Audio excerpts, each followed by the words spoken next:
Três figuras do plano: o triângulo, o círculo e o quadrado. Lembra-se? Em 2500 a.C., o faraó sonha com uma das maravilhas do mundo. E, através do gesto do arquiteto, o triângulo transforma-se numa pirâmide, que é depois repetido e redesenhado ao longo da Antiguidade, no período moderno e no contemporâneo. Agora o círculo. O círculo é limitado por uma circunferência, uma linha cujos pontos são equidistantes de um outro ponto, o centro. Observe a sua simplicidade. Desenha uma roda gigante, que se transforma num landmark da cidade de Londres, numa enorme bolacha espelhada em Abu Dhabi e num monte de panquecas numa nova biblioteca em Sydney. Finalmente, o quadrado. No mundo tridimensional, o quadrado transforma-se num cubo ou num paralelepípedo. São volumes que, pela facilidade da sua representação, rapidez de cálculo e de execução, dão origem às formas mais presentes na arquitetura.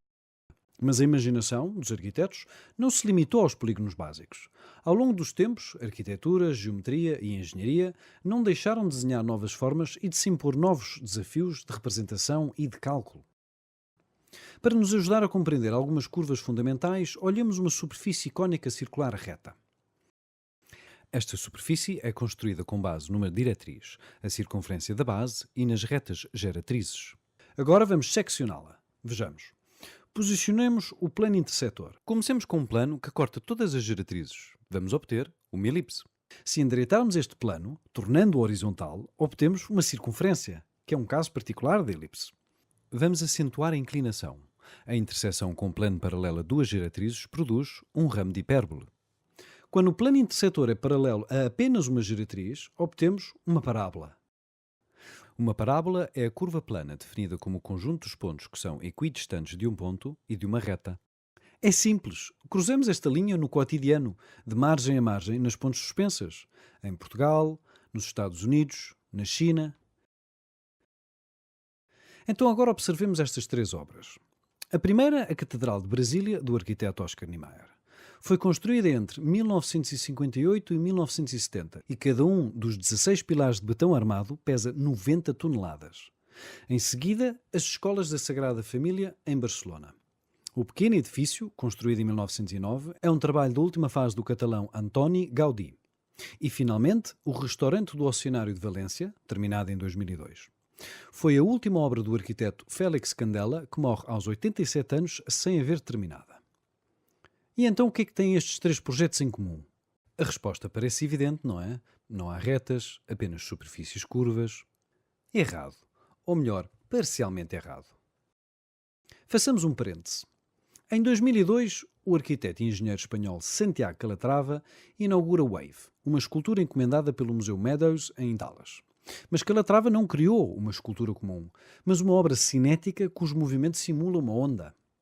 A superfície curva da onda é sugerida com o movimento sincronizado de uma série de 129 vigas matematicamente posicionadas. Como é que isto funciona? Vamos à história. Vladimir Shukov nasce em 1853 no então Império Russo. Em 1896, Shukov construiu a primeira estrutura em forma de hiperboloide de uma folha.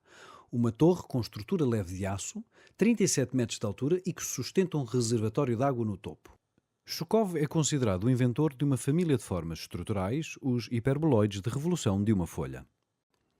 Mas afinal, o que é um hiperboloide de revolução? Bom, necessitamos de uma hipérbole que servirá de geratriz. Necessitamos de um eixo. Agora, e tal como indica o nome, a hipérbole irá executar uma revolução em torno do eixo E.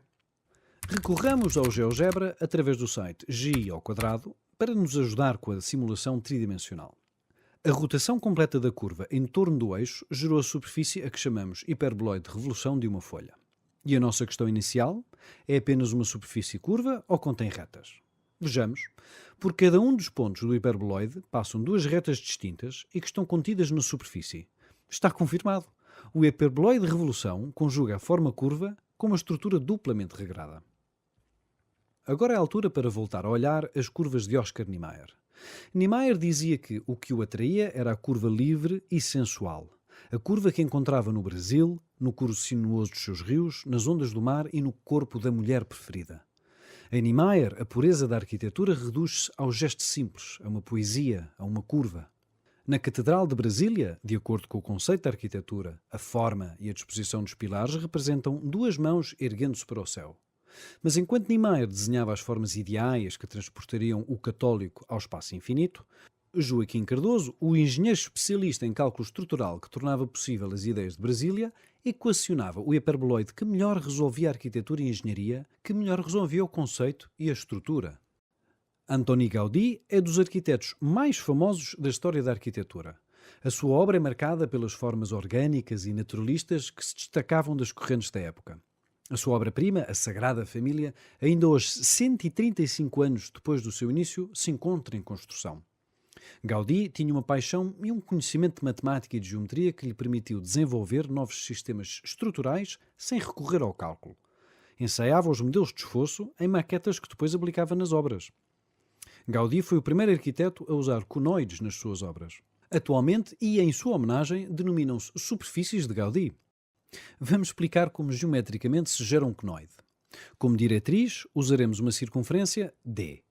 Usaremos um segmento de reta E como eixo e, finalmente, a reta G será a geratriz e apoiar-se-á no eixo e na diretriz, percorrendo-os e traçando o conoide. Vamos fazer uma segunda experiência. Em vez de uma circunferência, usemos agora uma diretriz sinusoidal para gerar um conoide sinusoidal. O conoide que Gaudí aplicou na geometria das paredes e da cobertura das escolas da Sagrada Família. Félix Candela nasce em Espanha, mas aos 26 anos parte para o México, onde assume a dupla nacionalidade. Candela tinha um talento especial para a geometria e uma atração especial pelas superfícies chamadas paraboloides hiperbólicos, com os quais resolve frequentemente a sua arquitetura. Candela argumentava que a geometria desta superfície lhe conferia a rigidez necessária para permitir a construção de lâminas de espessura mínima, os chamados cascarones. Construída em 1951, o Pavilhão dos Raios Cósmicos, um pequeno laboratório na cidade do México, foi a sua primeira obra com esta superfície. Esta membrana de betão tinha apenas 2 cm de espessura. Então o que é um paraboloide hiperbólico? Necessitamos de 2 retas não complanares, R1 e R2. Sobre estas 2 retas faremos passar uma terceira, G.